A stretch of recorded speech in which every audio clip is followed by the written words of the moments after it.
Hello, everyone. Welcome to our Facebook Live today. I'm so glad to see so many of you with us. We have a lot of friends in the audience who have joined us for a bunch of our Facebook Lives. We're so glad to see you back. And for anyone that's new, welcome. We hope that you enjoyed learning a little bit about MyHeritage tools and features today. We're so glad to have you all here with us. We have a few things to let you know about going on here at MyHeritage. One of those things is precisely what Daniel will be talking about tonight, which is the free death, burial, cemetery, and obituary records at MyHeritage in honor of Halloween, and that ends today. So today is the last day to take advantage of these fantastic free records. Daniel will be going into great detail about that. So we hope that you're able to then take a look and enjoy those records a little bit today. In addition, at the end of today's show, we will be giving away a free MyHeritage complete subscription. A complete plan at MyHeritage is the best plan that we have to offer. It involves, it really includes so many great things. One of them is unlimited access to 12.6, maybe we're up to 12.7 billion historical records on MyHeritage. In addition, it will give you free access to the MyHeritage photo tools. So that's MyHeritage in color and the MyHeritage photo enhancer, some really fantastic photo features. If you haven't tried them yet, now's your chance. Even if you don't have a subscription, I believe it's up to 10 tries for each one that is free. So really fantastic tools. Please do take a look. So we'll be giving away one MyHeritage Complete plan at the end of today's show, and all that you have to do to enter is just write in the comment section. Tell us about something that you've discovered using a MyHeritage historical record. So we'd love to hear about your successes, something that you've discovered about your family, somebody that you've met. Let us know. We heard in our last show, I believe, or maybe the show before that, about somebody who learned how their great-grandparents met through a newspaper record. Such a fantastic story. We love hearing stories like that. So please share with us, and we'd love to hear from you. We'll be choosing one lucky winner after the questions of today's show. So now, without further ado, I will bring on Daniel Horowitz. Daniel is our expert genealogist at MyHeritage. Hello, Daniel. Hello, Esther, and hello, everybody. I'm very happy to be here today. Happy Halloween to everybody. Oh, Feliz Dia de Muertos for my friends in South America. Yes, truly.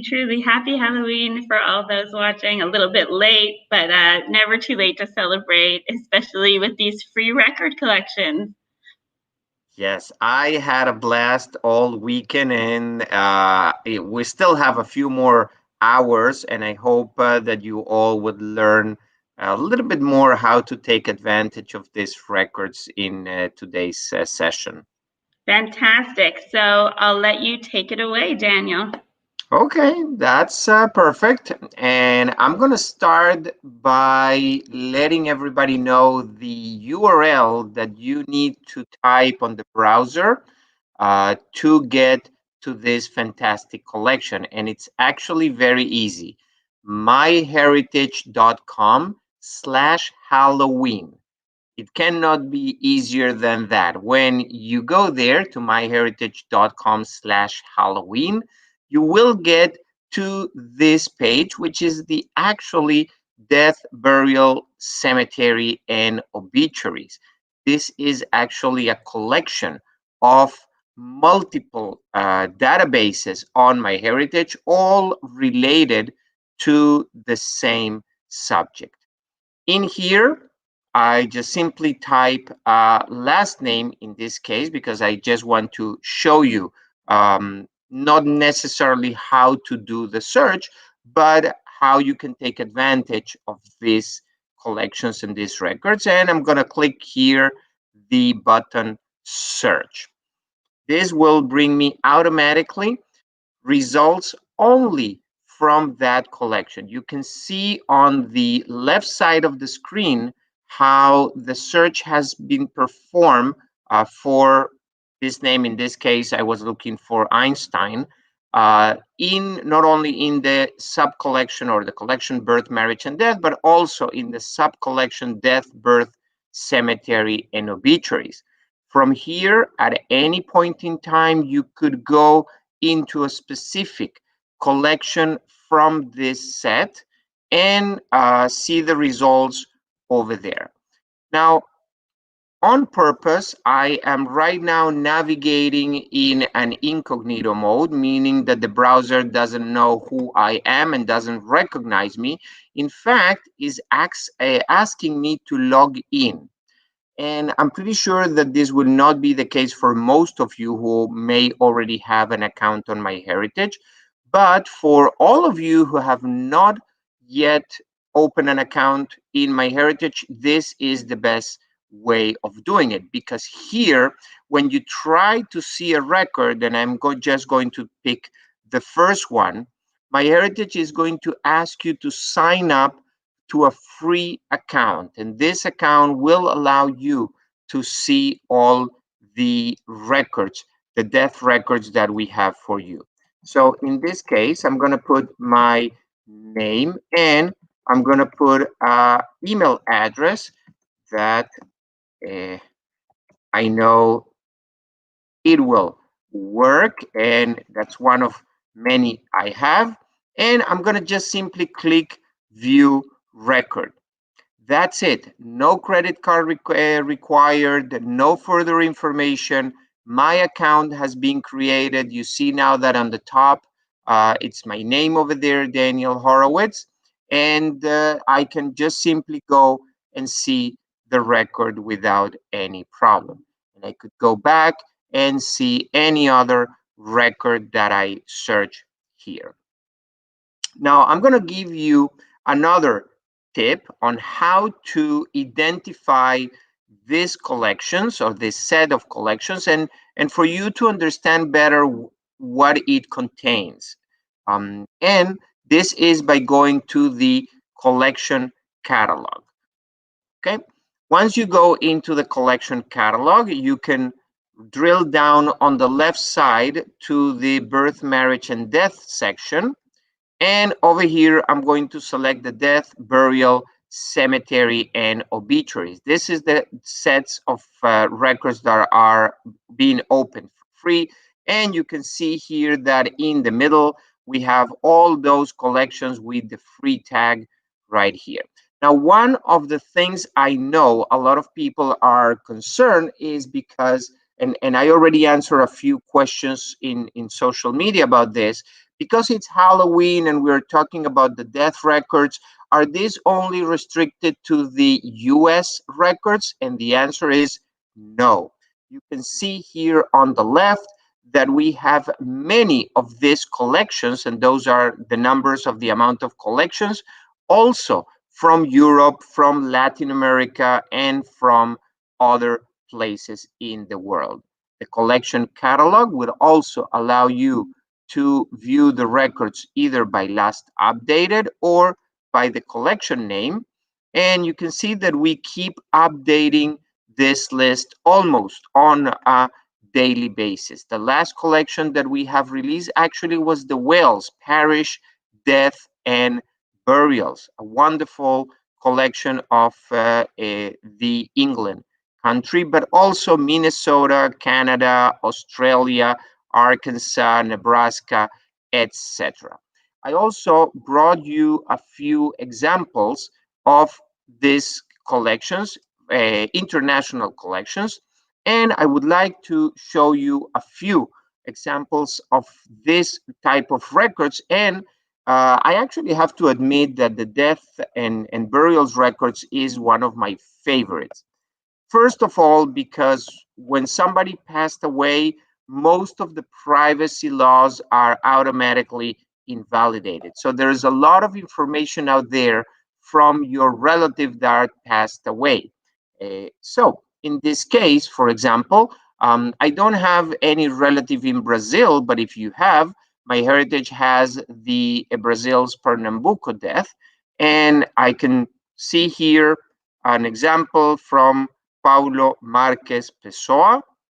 Okay, and you can see that MyHeritage has all the index related and the information transcribed from the person. But, and this is probably what I like most from the collection, is when they have images, because then you have actually the record that you can read and you can find a lot of information here. In this case, this collection, let me go back. This is the death certificates. Okay, and the type of information that you can find here is not only the date and the name of the person that passed away, but sometimes you can be or you can find information as specifically as the time. And here, if you don't fala Portuguese, you can see and you can recognize for sure that he passed away on the 14th of September 2006 at 11:20. Now, he was actually in the hospital, Memorial de San Jose, in the city of Recife, and it will tell you also what is the cause of death, which is actually a very important information, mostly for health reasons and to understand why the person actually passed away. Now, also, you will find who was the person that declared the death of this individual. In many cases, it will be a relative, a family member that was with the disease. In others, like in this case, it's actually somebody from the hospital because it seems that he didn't had any relative that was present at the time of death to do the declaration. Now, another collection another database that we have is the New Jersey Death Index. And this is kind of special. It's not the actual record, but it's an index. At least you have the name of the person. And this is where I actually found Albert Einstein. Yep, the same guy of the theory of relativity. He actually died in April 1945. And we know also the address where he died, which may be the residence where he was living. In this case, as I said, this is an index, so the image may not bring a lot of information, but still you can see that the name of the number of the file and the place of death and the residence, and this is what is going to help you going to the office and actually requesting a death certificate for that person. It will help you saving some time and allowing people, the clerk, to be more efficient. Another collection of death certificates. It's this one, for example, in Utah. And the death certificate will be actually more detailed than what you are seeing here and what MyHeritage has indexed. Here you will really find all the information about the person and their relative. I just choose one random certificate for a person. Let me make it bigger here. And you can see that starting from the top, we have the numbers of the file. We know where the person died, the address, but also you have medical information on the right side. And if you manage to read that, you know, again, the cause of death and if the person had any previous condition, the time of the death, who was the witness, who was the doctor. And on the left side, you will find a lot of personal information, including spouse, date and time of birth, the age, places, or the parents' places sometimes. And all this is very important. Not also important is to remember that the person was not the one giving this information. So this is whatever the survivor knew or remembered about this deceased person. So you actually cannot completely trust the family information that you will find here, but definitely worthwhile analyzing and trying to see what information we have from the person. Now, I have other sample records here, and those are a little bit more related to me. This is something totally different, and this we're talking about obituaries, Canadian obituaries, Esther. If you have relatives that passed away back there, MyHeritage has a very nice collection for obituaries from the 1997 to 2017. So it's quite recent. And the reason why I love obituaries is because it will not only give you the information about the person that actually died, but also all the relatives that survived. It will tell you the story about this person, if he was a personality in the community, if he has a living or death spouse, kids, grandkids. As you can see here, you can actually build a complete family tree with this obituary. Sometimes the obituaries will also take you to the original newspaper obituary or internet page for the obituary.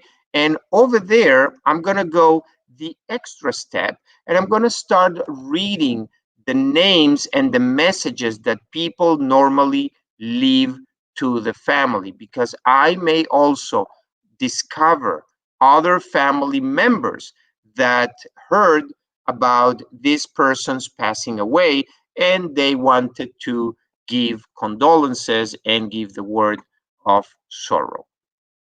Now, if we are navigating out of the States, probably better to just cross the pond and visit the England and Wales Death Index. Again, yes, this is an index. You will not find a lot of history about the person, but in this case, we cover from the 1837 to 2005. And this is actually my uncle Lothar. Lothar Singer. I know that he died in Camden, in London. I know the death date and the birth date, and also know all the entries and the registration. So here I can actually copy and save this record into my family tree and associate it to my uncle right there. Let me see another example. And oh, this is probably the best collection that I can suggest you. And if you if you don't recognize it from this page, this is the Billion Graves collection. The reason why I love this is because many of you already know I used to spend a lot of vacation time wandering in cemeteries and photographing tombstones. That's the beauty of Billion Graves. It's all start with the image of the tombstone. In this case, this is a relative of mine, Jacob Wolf. I'm actually the one who took the picture. The advantage is that we can click over there and we can see the record in Billion Graves, and I can actually see the photo full size. Now, one request that I will make to all of you who are also photographing the tombstones in your cemeteries, and this is again totally free, also in Billion Graves, so why not? It's just pay attention and try to make sure you capture the whole tombstone. It will be a shame if I will be relying only on the main image here, where the bush is uh, oh oh, come on. It's bothering, let's say, the view of the name. That's why I went and I took another picture where I can see all the inscription, and I moved a little bit the bush. And then wonderful volunteers and other people are doing transcriptions and are making those available also not only in Billion Graves, but in MyHeritage. Now, a tombstone can also provide you a lot of information even by not writing it there. The reason I'm bringing this tombstone is because I can say almost for sure that by the year or by the day the person died, I see that this is a double stone. So it's two births with the same stone. The spouse should be here. And the fact that this is blank indicates me that the wife didn't die at least until the day that the picture was taken. And yes, I can find here when the picture was taken. The other reason why I love the Billion Graves collection is because it will give me the nearby graves. And this is something you always need to take in account when you're visiting a cemetery. And probably now it's the best time for you to visit the cemetery, not because they are quiet places, but also because I'm pretty sure you will keep the necessarily social distancing. Now, if you already know me, you have heard about my uncle Lothar singer, so you will recognize right here another singer. And yes, this is also part of my family, Regina Singer Tepera, and she is buried right next to it. So I can actually use Billion Graves to visit and kind of pay my respects to my family over there, thanks to somebody who volunteered and went and photographed the burial. I have a few more examples here. And this next one, again, I'm staying in Europe, and all those records, even in Europe, are free until just the end of the day. So here I am in the France Death Index. Now, this collection is actually very particular because it will record every French citizen, no matter where he was born or died. In this case, this is also somebody from my family. You can see that the person was born in Tangier, Morocco, and she died in Venezuela, where I was actually born. And sometimes I even saw records from people like born in a totally different country, dying in totally different country, but for some reason this is give me a lead that the person had a French nationality. Okay, and it's a huge collection. It has people from all over the world, so just don't discard it by thinking that this is only in France. No, this is related to French people. And if we are already around the world, why not look into another collection? Wait, I'm sorry. No, this is the wrong one. Okay, let me do this live because I was looking for a collection that MyHeritage has from obituaries from around the world. Um, mm, mm, mm. And this is probably going to take me a few seconds. So, Esther, if you have any questions already from the audience, I can hear it while I try to look for that interesting collection that I wanted to show everybody. Sure, Daniel. We have some nice comments that I wanted to share, just a few that we've received so far. Peach says, I was able to find my husband's orphaned great-grandmother at 5 years old with her 7 siblings just after the death of their mother. This led to finding that death record of their mother and a previously unknown branch of the family, and supported with new DNA matches. Fantastic story, Peach. Amazing, amazing to hear. We love hearing that. Jane commented, checking the informant on a death certificate is very important, and you hope for a juicy obituary with lots of family members listed. So true. We all hope for those juicy records that have lots of family members listed throughout. Let's see what else we have. Some really, really nice comments here. And I just want to remind anyone who's joining now that anyone who shares a story with us about something they've discovered in a MyHeritage historical record, or in general on MyHeritage, will be entered into today's draw for a MyHeritage Complete Plan, which is the best plan that we have to offer here at MyHeritage. So really a fantastic, fantastic giveaway. So please do comment. We'd love to hear your stories. So please just in the comment section there on the side. We've also put in the comment section a link to all these free collections. It's myheritage.com/Halloween, as Daniel said, and they're free all day today as well. So take advantage of that while it lasts. Cindy says, so many good things about MyHeritage. Love how it really is worldwide and you can find a relative from different countries. Cindy, we also love that aspect of MyHeritage, the fact that it's so global. We have historical records from all over the world, users from all over the world. So really your chances of finding family from abroad are just so much greater on MyHeritage. And that's something that really draws a lot of users. MyHeritage, so fantastic. Thanks for pointing that out.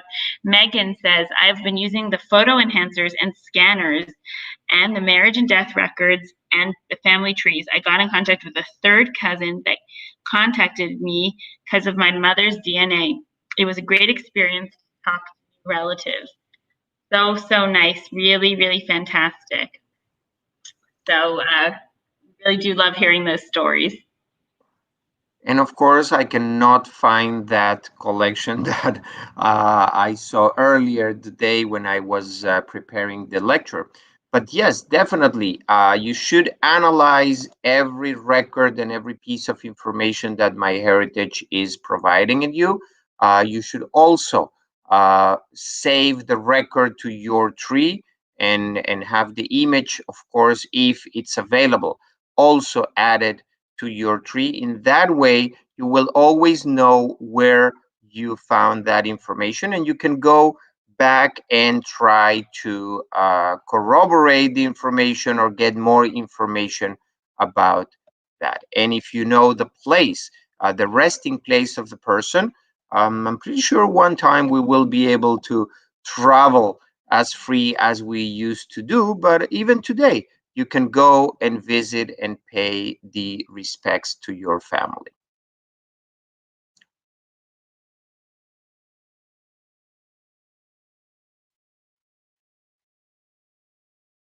Do you have any questions? Do you have more experiences over there?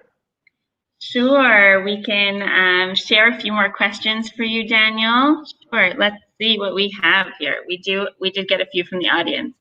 So Sherry asks, when using Find a Grave and obituaries, how can you ensure that you have the correct people? I ask because I have a headstone for a couple that I think are ours, and then an obituary for a woman with everything matching up, but the obituary lists 2 kids that are not the known children. Hmm. Okay, so definitely, yes, you need to analyze all the information, and relatives not mentioned or mentioned between the tombstone and the obituary is definitely not enough to invalidate or to discard your theory. If the name and the date and the place matches, the stone normally mention also the name of the parents. That is something, or the spouse. That is something that will definitely prove that this is the right person. The obituary may have names of surprising relatives, or remember also the tombstone was also done by the survivors, that the people that probably knew this deceased person, and family issues goes into all those things. You never know, maybe those two kids were not known at the time, or they were fighting with the family and didn't want to be mentioned over there. There are many reasons why the rest of the family members may not be remembered everywhere. But again, names, the name of the person itself, the parents of the person, the dates, and the place, that is what will give you almost for certain that you have the right person. Great. We have a question from Lauren, and she says, do you have any tips for tracing family in Slovenia? In Slovenia, well, nothing different than for any other country. Like probably going to Google, try to see obituaries or news from those places. Try to contact local people with local archive, a genealogy society over there. Probably that will give you a start. If you're in the States, I'm pretty sure that there should be a genealogy society or a historical society of descendants of that place. In my case, I know the Greek ones, I know the Ukrainian ones, I know Polish ones, and they are not necessarily related to genealogy. They are just historical societies, cultural societies, groups that want to keep the history and the culture of the country where they are coming from. They for sure will be able to help you. Okay, we have an interesting question here from C, and she asks, Daniel, what is your biggest death record surprise? I love these type of questions that kind of talk about the experiences that our speakers have, because sometimes they can be really fascinating. So we love hearing these stories. Well, definitely, I have collected a few death records or tombstones. I will have to say that one of my preferred is a death record that actually was wrong and state the date of the death actually before the birth. And that was probably somebody at the hospital not realizing that they were putting the dates backwards, like the birth date as a death date and the death date as the birth date. And that is how it was recorded. Later on, of course, the death certificate was corrected, but the register of the death had that mistake. Yep, that definitely wins all the prizes. Fantastic. Let's see, we have a question here. Um, let's see, from Lester, and Lester asks, I am in Newfoundland, Canada. I have one ancestor who supposedly came from France, but I have no details. Where would I search? Well, if it's Canada, I do know that there is a very good database about immigrations coming into Canada.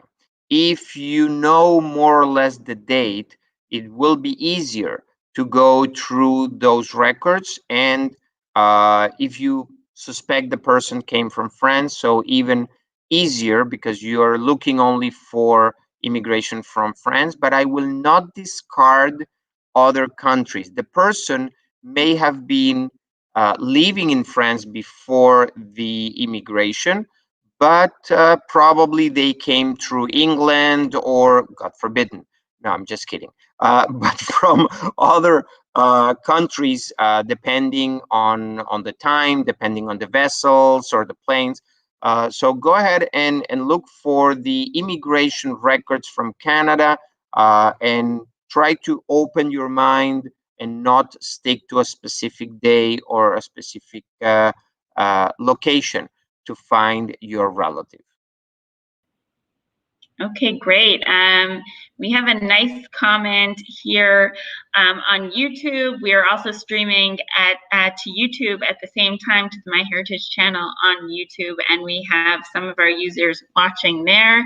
And Sonia wrote, "I really appreciate MyHeritage and all of your wonderful classes." So thank you for joining, Sonia. We love being able to bring you this content, and thank you for finding us and joining us. And this is a great opportunity also to mention to all of you that are joining us for these sessions, please let us know what else you'd like to learn about. We've been doing these sessions throughout the pandemic over the past 7 months, and we'd love to add more classes on topics that you will all enjoy. So please do write in the comment section and let us know if there's a topic that we haven't covered yet and you would like to see here in one of our Facebook Lives. Daniel, we still have a few more questions. Carol asked, and I'm reading also comments here in the side, and it's great, the success stories that people are referring thanks to our records.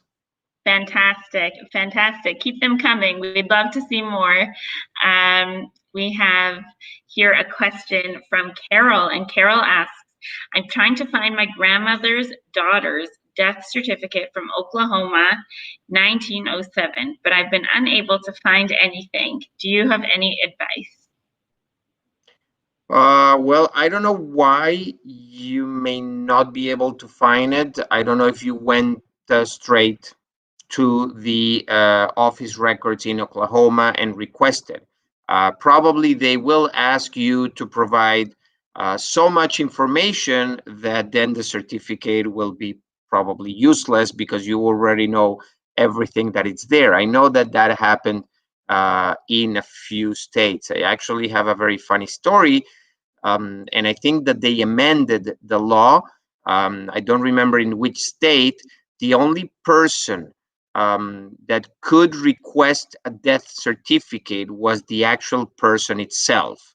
I think that for a couple of years they didn't had no one request. But if you go and have and request the death certificate, that should work. Probably if they are asking you for a specific location, I will go probably to the newspapers and try to see if you can find an obituary in statewide. If you know that your family was living in another state, check those newspapers as well. Place, just so everybody will know, or everybody that may have known this person will be aware that the person passed away. Um, Local newspapers with obituaries, or the local archive should be, the local library also should be able to help you. Let's see, we have a question here from Marie, and she asks, "I went to a cemetery to photograph." This is a great question for you, Daniel, since you are Yeah. someone who visits cemeteries on vacation. So a great question for you. So she says, "I went to a cemetery to photograph a headstone and found out there were no markers for the couple. How do we find out cemetery information about them if there is no marker?" And I'm sure this happens often due to, just wear and tear over the years and the natural environment. So how does one deal with this situation? Yes, I definitely been there. I was once in a cemetery that were supposed to have 3,000 people buried, and I only found 2 tombstones. But I'm pretty sure that in your case, it will be much easier.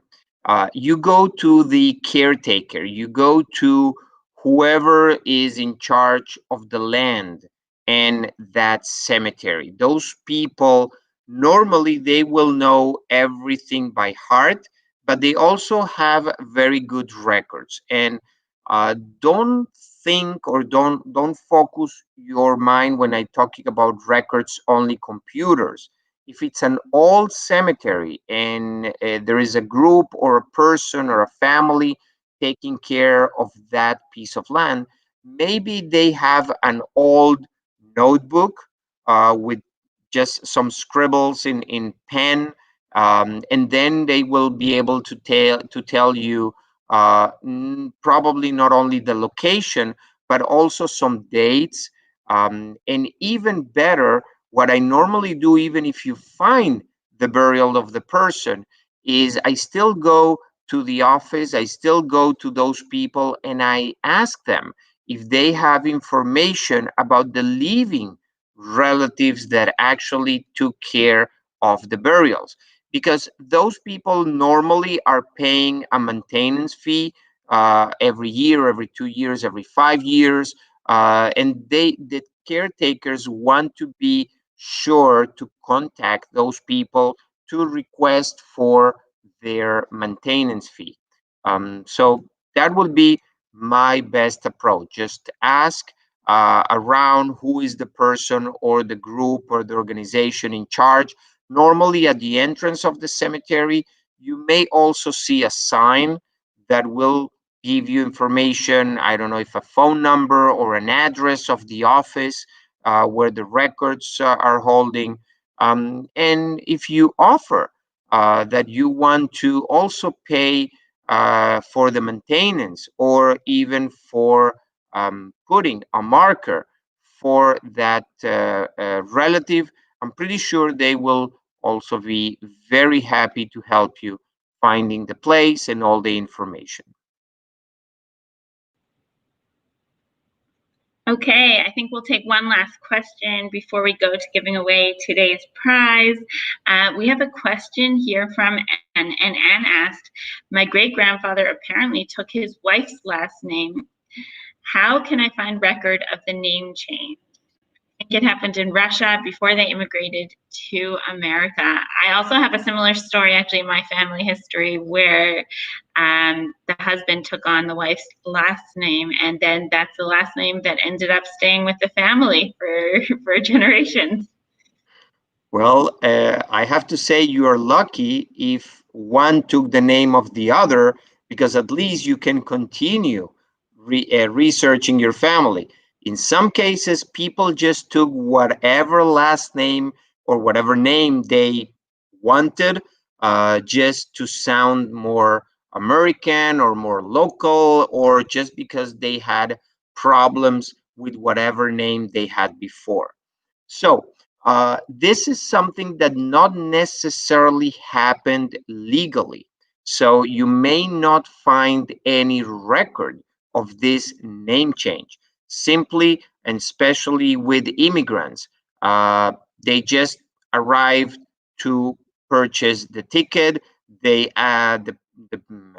Navy company, the sail company, asked for their names. They said whatever names they wanted, and they didn't have to provide with an ID.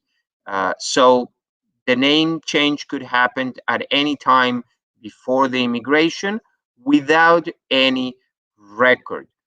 You could trace, if you know that is the spouse name, you can try to go back and to try to find the marriage certificate of that spouse. Let's say the female uh, certificate, and if you know her father, maybe or her parents, it maybe will be easier to find the marriage certificate. And I'm pretty sure that the marriage certificate will establish the name of the male couple with the parents' names as well and the original last name before they change it.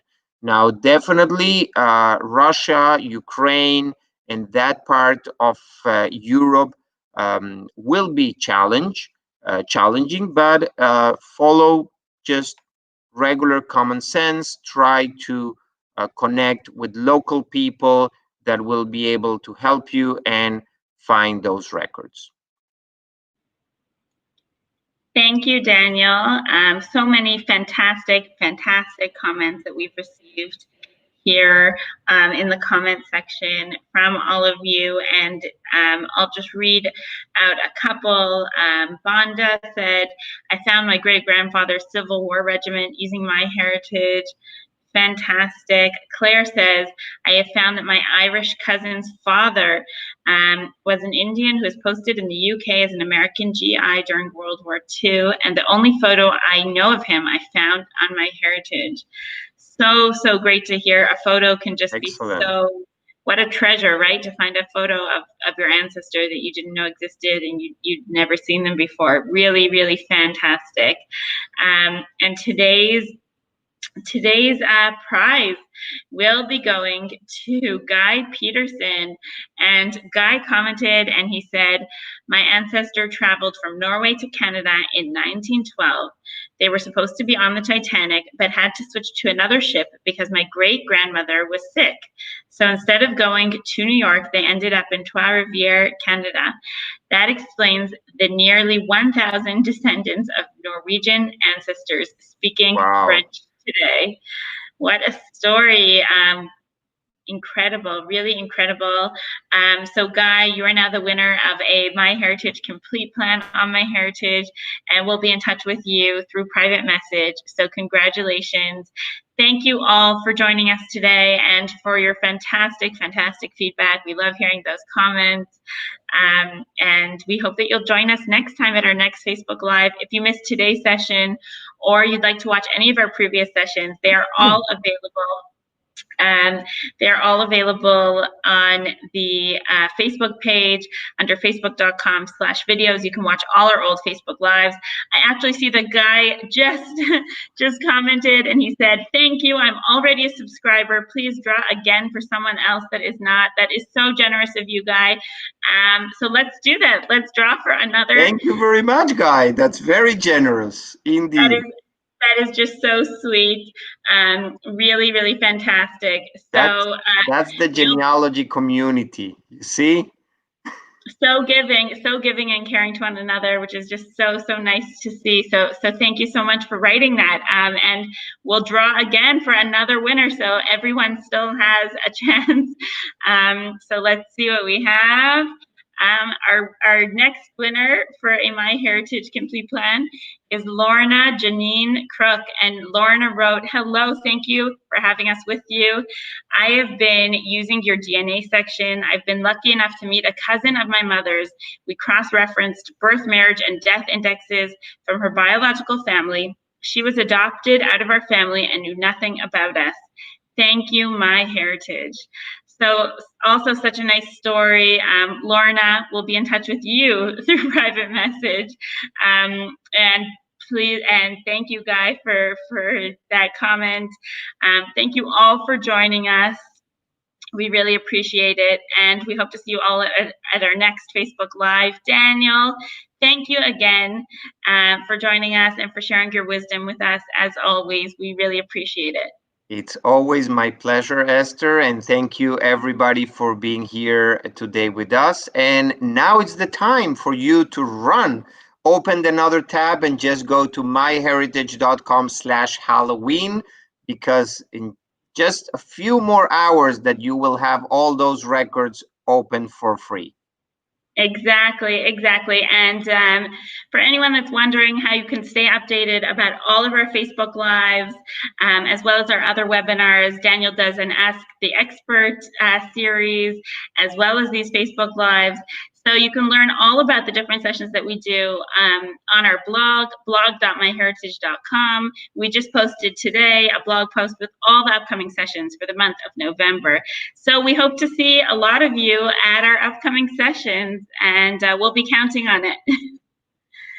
So have a great day, everyone, and we'll see you later. Bye-bye.